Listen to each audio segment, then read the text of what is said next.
जब साइंस का नाम भी नहीं था तब इस भूमि पर में नवग्रहों की पूजा होती थी। जब पश्चिम के लोग कपड़े पहनना नहीं जानते थे, तब इस भूमि के लोग रेशम के कपड़ों का व्यापार करते थे। जब कहीं भ्रमण करने का कोई साधन स्कूटर, मोटरसाइकिल, जहाज वगैरह नहीं थे तब भारत के पास बड़े बड़े वायु विमान हुआ करते थे। इसका उदाहरण आज भी अफगानिस्तान में निकला महाभारत कालीन विमान है जिसके पास जाते ही वहां के सैनिक गायब हो जाते हैं, जिसे देखकर आज का विज्ञान भी हैरान है।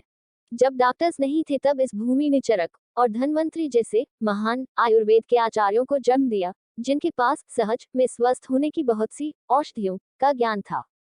जब लोगों के पास हथियार के नाम पर लकड़ी और पत्थर के टुकड़े हुआ करते थे, उस समय इस भूमि पर आग्नेयास्त्र, प्रक्षेपास्त्र, वायव्यास्त्र, बड़े बड़े परमाणु और भयंकर हथियारों का ज्ञान था।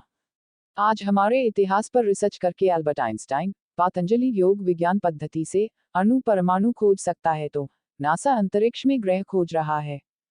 हमारे ही इतिहास पर रिसर्च करके रसिया और अमेरिका बड़े बड़े हथियार बना रहा है। आज हमारे इतिहास पर रिसर्च करके रूस, ब्रिटेन, अमेरिका, थाईलैंड, इंडोनेशिया बड़े बड़े देश बचपन से ही अपने बच्चों को स्कूलों में संस्कृत सिखा रहे हैं और हम संस्कृत जैसी उन्नतशील भाषा की अनदेखी कर रहे हैं। आज हमारे इतिहास पर रिसर्च करके वहां के डॉक्टर्स बिना इंजेक्शन, बिना अंग्रेजी दवाइयों के केवल ओमकार का जप करने से लोगों के हार्ट अटैक, बीपी, पेट, सिर, गले, छाती की बड़ी बड़ी बीमारियां ठीक कर रहे हैं। ओमकार थेरेपी का नाम देकर इस नाम से बड़े बड़े हॉस्पिटल खोल रहे हैं। और हम किस दुनिया में जी रहे हैं? अपने इतिहास पर गौरव करने की बजाय हम अपने इतिहास को भूलते जा रहे हैं। हम अपनी महिमा को भूलते जा रहे हैं। हम अपने संस्कारों को भूलते जा रहे हैं। हम अपने संतों, शास्त्रों, पुराणों, महापुरुषों का अनादर कर रहे हैं। जागो मेरे वीर बच्चों, आज देश की आन तुम्हें बुला रही है।